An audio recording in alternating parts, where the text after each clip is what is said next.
good place for career, right? Best place for money and career. I can click this one, and I'll just calculate it roughly. So what it's doing is taking all these astrological factors, over 720. In the old days, I had to actually go through them all. I couldn't go through them all. We would just figure, like, what, I would have to ask the person, what state do you want to live in? And unless they could give me a couple cities or a state, it was almost impossible for me to tell them the ideal place for career or for vacation or sightseeing or whatever. Now with the computer technology, with this optimal place finder engine, we can take all those factors, put them into what they call a black box model, and then we can project them over for your landmass or even throughout the entire globe, and then we can determine what would be the most ideal area in terms of intensity.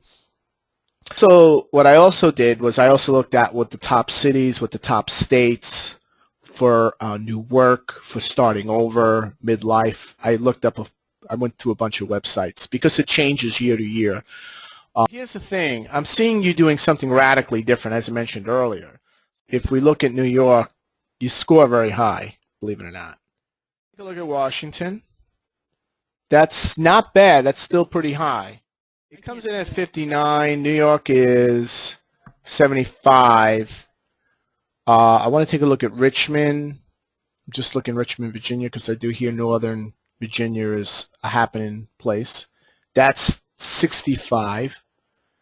All right, Raleigh, it's a little less. I mean, so you're scoring pretty well in this area here. New York, Washington, Richmond, you're in range. So, yeah, I would say that if Uranus is in your life, it's going to be a place where you probably haven't spent that much time in.